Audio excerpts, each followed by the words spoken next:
তবে দেখেন আমি দেখাচ্ছি ওর যে সমস্যাটা কিরকম। এই যে দেখেন পিচের যে অবস্থাটা কিরকম একটা ভাঁজ, দেখেন কিরকম, এই যে পুরা পিঠটা ভাঁজ হয়ে গেছে। এই যে দেখেন ওর পিঠটা ভাঁজ হয়ে গেছে, এর এটা ব্যথা করে। এর ব্যথা কিরকম করে তোমার এটা ভাঁজ হওয়ার কারণে? এটা করে ঘুমাবার সময় রাতে অনেক ব্যথা করে। আসসালামু আলাইকুম। সম্মানিত ভাই, আপনারা দেখছেন হোসেন মিডিয়া। প্রতিদিনের মতো আজকেও একটা বিষয় নিয়ে আপনাদের সামনে উপস্থিত হলাম। তো আজকে আমি একটা ভাইকে সামনে নিয়ে আপনাদের সামনে উপস্থিত হলাম। তো এই যে আমার সামনে যে ভাইটাকে দেখতেছেন, ওই ভাইটার কাছ থেকে আমরা যে তথ্যগুলো আজকে নেব, এমনকি ওই ভাইটা যে একটা বিরল রোগে আক্রান্ত। আপনারা অবশ্য কিছুক্ষণের মধ্যে আমি আপনাদেরকে সবগুলো বিষয় দেখাবো আসলে ওর সমস্যাটা কি। মূলত দেখেন যে প্রত্যেকটা মানুষ আমরা এক একজন এক একটা সমস্যার মধ্যে জর্জরিত।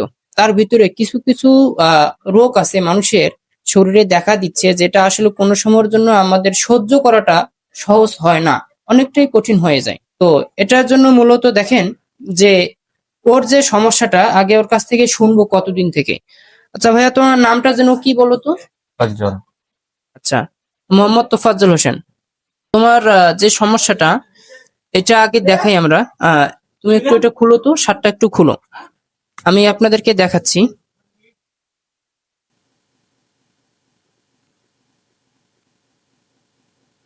একটু এদিকে ঘুরো তো। তবে দেখেন আমি দেখাচ্ছি ওর যে সমস্যাটা কিরকম। এই যে দেখেন পিচের যে অবস্থাটা কিরকম একটা ভাঁজ, দেখেন কিরকম, এই যে পুরা পিঠটা ভাঁজ হয়ে গেছে। এই যে দেখেন ওর পিঠটা ভাঁজ হয়ে গেছে, এর এটা ব্যথা করে। আচ্ছা তুমি, আচ্ছা এটা কি তোমার ব্যথা করে? যে এটা এর ব্যথা কিরকম করে তোমার এটা ভাঁজ হওয়ার কারণে? এটা করে ঘুমাবার সময় রাতে অনেক ব্যথা করে। কিরকম ব্যথা করে? ঘুমাইলে অনেক ব্যথা করে রাতে।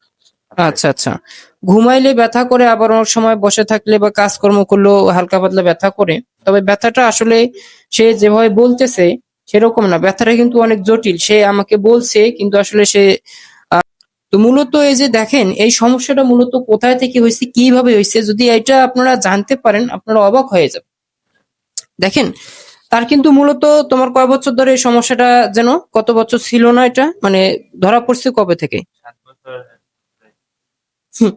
7 বছর। আচ্ছা, ওর 7 বছরের পর থেকে মূলত এই সমস্যাটা ধরা পড়ছে। 7 বছর আগে কিন্তু পুনরায় সবকিছুই ভালো ছিল, আর 10টা ছেলের মতো স্বাভাবিক অবস্থায় ছিল।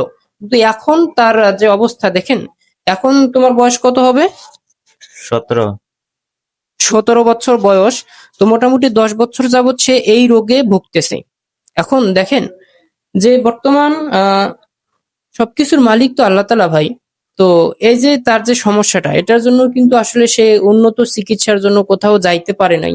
এটার জন্য আসলে তারা যেহেতু গরিব মানুষ, তাদের চিকিৎসার যেটা নেওয়ার নিছে, কিন্তু তারা নর্মালি ট্রিটমেন্ট নিছে, এতে খুব একটা ফায়দা হয় নাই। তো তারপরেও তারা আমার কাছে আসছে, আমি তাকে যেটা পরামর্শ দেওয়ার দিয়েছি। তার পাশাপাশি আমি তার পরীক্ষা করলাম।